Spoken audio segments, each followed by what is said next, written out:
And this one's a really interesting one because it is a head-to-head tactical duel, but it also incorporates action selection with some dexterity elements. The way that this game works is that each player is going to be choosing an asymmetrical champion that they want to play as. And there's a whole bunch that you can choose from, but they're also going to have their own asymmetrical powers, minions, and their own home field.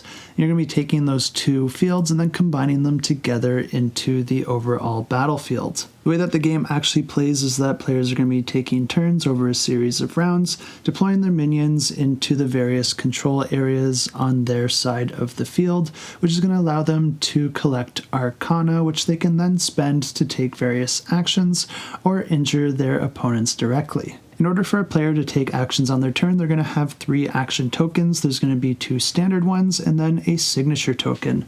You'll be able to perform any of your standard actions with your standard tokens, and this allows you to summon new minions into your domain or move existing ones out on the board according to their movement points. Or instead, you could spend a token to play one of your cards, and there's a whole bunch of cards offered in the game that all have varying special effects.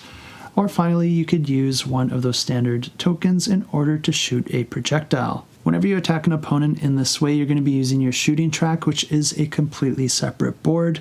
But the way that this works is that you're going to be shooting your token from one side to the other, trying to hit one of the colors on the target, because each of those colors are going to be correlating to different locations out on the board, and these are all color coded. So this means if you are on a white location, that's going to be a little bit easier to hit than the black locations, and then of course the red locations are the most difficult. These shooting tracks also have some other locations that if you have the right cards or powers, you might actually be able to add some additional tokens onto yours or your opponent's shooting track in order to grant you with some different effects, such as adding obstacles to block your opponent's attacks. These basic actions are going to work very similar for all the champions, but it's that third action token, which is your signature move, which is also going to be unique depending on which champion you're playing as. This is going to allow you to issue a powerful attack if you do meet the requirements to perform it, and it can also come with some other bonus actions or effects that can also be scaled by aligning it with certain conditions. But once each of the players have performed their actions, you're going to be moving into the end of the round where each player is going to be drawing back up to their hand limit of 4 cards. And as you issue those attacks to your opponent's minions, you could be potentially knocking them off the board,